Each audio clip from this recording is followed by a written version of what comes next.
The definition of premeditated stupidity is to do something that you know probably isn't going to work, but you do it anyway, and you keep doing it, hoping that it will just magically work. Well, Disney is now proving that you can't fix stupid. After the train wreck and the absolute box office bomb and disaster that Snow White was, they pulled it from the theaters after about a month and then decided to bring it back for Mother's Day weekend just to see what would happen. Yeah, it's that stupid. Sell crazy someplace else. We're all stocked up here. Let's get ready to rumble! You can't handle the truth. I'm surviving at the top of the line!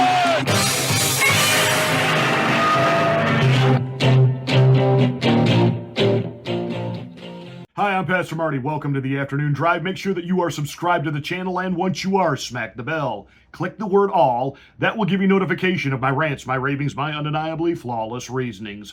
Please like and share this video. It's the only way that we can get the word out that we're here. Thank you so much for watching and being a part of the Afternoon Drive.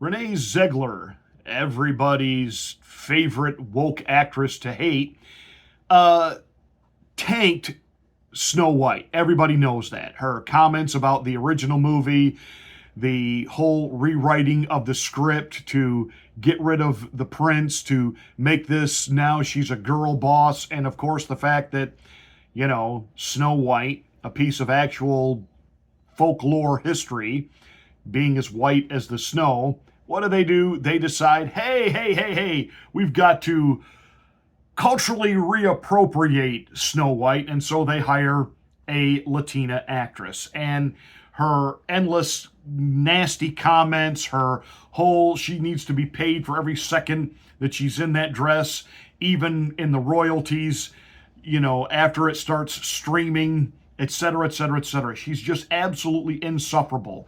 You know, then her whole, you know, free Palestine and, you know, hopes all the Trump people, you know, die and stop following her and don't go see any of her movies because her legions of fans will come. It's all been well documented. Well, they pulled Snow White after its absolute just disaster at the box office. But they decided to bring it back for Mother's Day. So 1,300 theaters across the country carried Snow White for Friday, Saturday, and Sunday. And it brought in a grand total of $300,000. $300,000. Didn't even crack $500,000. Didn't even crack anywhere near close to $1 million. $300,000. Now, 1,300 theaters. The average audience per theater, are you ready for this? 17. 17 people per theater. Now, you think about that in terms of this was a 3-day release, Friday, Saturday, Sunday. That means you had about 2 or 3 people on Friday, about 3 or 4 people on Saturday, and about 2 or 3 people on Sunday. That is abysmal. And if it's multiple showings, and the theaters, they have to pay Disney a rental fee to host that movie. Theater operators absolutely lost it over Snow White. This is a movie that they tell us cost $270 million to make. They haven't really told us what it cost to do all of the reshoots, because when it was discovered they had done away with the 7 dwarfs and had 7 magical creatures. When that little caveat got out and the backlash was so swift and strong, and even Ben Shapiro over at his place, they made their own Snow White movie, that Disney shelved their movie for 1.5 years while they did reshoots, adding in CGI computer-generated dwarfs that are some of the most hideous nightmare creations. You really think that 4, 5, and 6-year-old little girls are going to be able to sit there and look at that. But hey, in our wokeness, we couldn't actually hire real dwarfs. That would be, I don't know, giving them a role they were actually born to do so that they could be in a big budget Hollywood production. So we're not exactly sure what the movie really cost, but $270 million is what Disney is saying. Then you add in another $100 million to promote it. So, $370 million, let's round it up, say $400 million. The movie took in $86 million domestically, $116 million internationally. That's a grand total about $202 million. Well, that's not $400 million. And of that money, on the $86 million domestically, Disney only gets half. And on the $116 million made internationally, Disney gets less than half. Disney's out about $300 million on this project. They're saying $100 million, but they have not recouped their break-even point, and they're certainly not going to get a profit off this. So this movie bombed hard. And the thing is, it bombed hard on its initial release. They didn't change anything. They didn't, in the month that they pulled it from the theaters, all of a sudden reshoot half of it and take out the woke message. They didn't do any of that. They didn't get rid of that cringe closing scene of Snow White's village where everybody's dressed in white and just dancing for no apparent reason. They didn't fix the problem. They just re-released what they had, and just what? People were over it now, and they would just flood to the theater because now they got to see it. 300,000. That was it. Bill Burr, the cuck who used to be funny, and then he married himself a liberal woman. And I knew there was trouble, a few years back when Bill Burr started hating on Elvis, just out of the blue, talking about cultural misappropriation. He stole black people's music. Well, of course, Bill Burr got that from his wife. Bill Burr had been a huge Elvis fan up to that point. And his wife pointed out, you're listening to a man who stole the music and culture of black people. And he was just like, yeah. Well, Bill, as I've told you before, Elvis lived that culture. Elvis grew up in the poor neighborhoods of Memphis. Elvis was raised in a housing project in Memphis. Elvis attended black churches. Elvis hung out in black clubs. That was part of Elvis's culture. Even where Elvis bought his clothes was the place that all the R&B artists in Memphis, all the black R&B artists in Memphis went to get their clothes. And by the way, the big hits that you're talking about that Elvis stole, like Hound Dog, that wasn't written for a white boy, but it was written by two white boys. Lieber and Stoller, who wrote Hound Dog, recorded by Big Mama Thornton.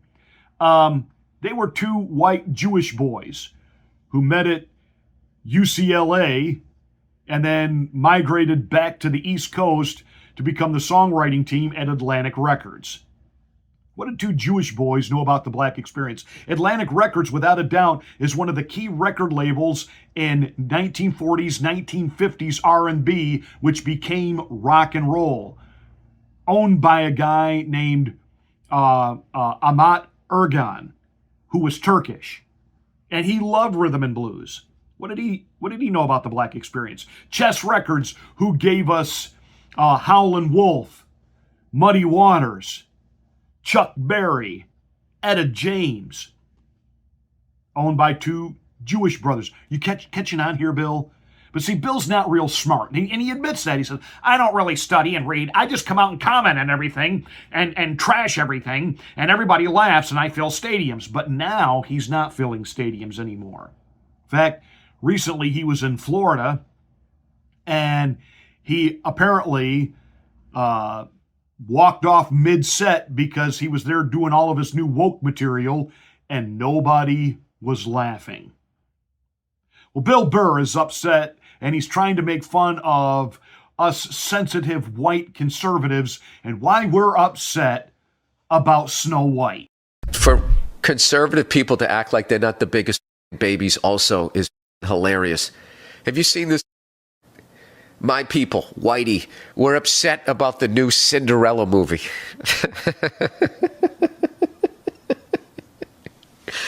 The actress playing Cinderella isn't white.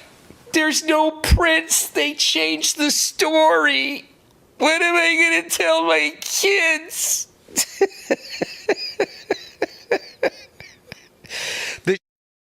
That my people get upset about. What am I going to tell my kids? Well, talk around it the way you do we talk around the real history of this country. Billy boy, I promise you, none of us are really losing sleep over Snow White. This was the same thing as the Dylan Mulvaney doing the Bud Light cans. This was an easy slam dunk. We could go after Disney on this. This is a culmination of the fact that Disney has changed its purpose and its mission statement. They ruined Star Wars. They ruined Indiana Jones. They have ruined Marvel. They are now ruining the actual storylines that made Disney famous. Snow White is what launched Disney. The Magic Kingdom was not built by Mickey Mouse. It was built by Snow White. That was the one where literally Walt Disney risked it all to say that people would come see a full-length animated movie with sound in color. You have any idea the gamble that he was taking? And as a result of its profitability, all of the other movies from Pinocchio to Dumbo, everything else, Cinderella, that all followed. And the Magic Kingdom was born. And Disney is absolutely defecating on their base, on their support, which is supposed to be the traditional American family. And they have decided to ramrod wokeism down the throats of everyday Americans, especially the children. And people have said, enough, enough, enough. And the great thing about the Snow White movie is that was the funeral service for wokeism in this country. Disney still hasn't figured it out, which is why they tried to trot it out again. And for Bill Burr to say that white people are just too sensitive to this, Bill Burr, who's literally made millions, forgive me for saying it this way, bitching about everything. Bill Burr does entire routines on the process of getting on a plane, from TSA to the boarding process. See, in reality, Bill Burr is not funny. Let me take that back. Bill Burr is funny, but he's not a happy guy.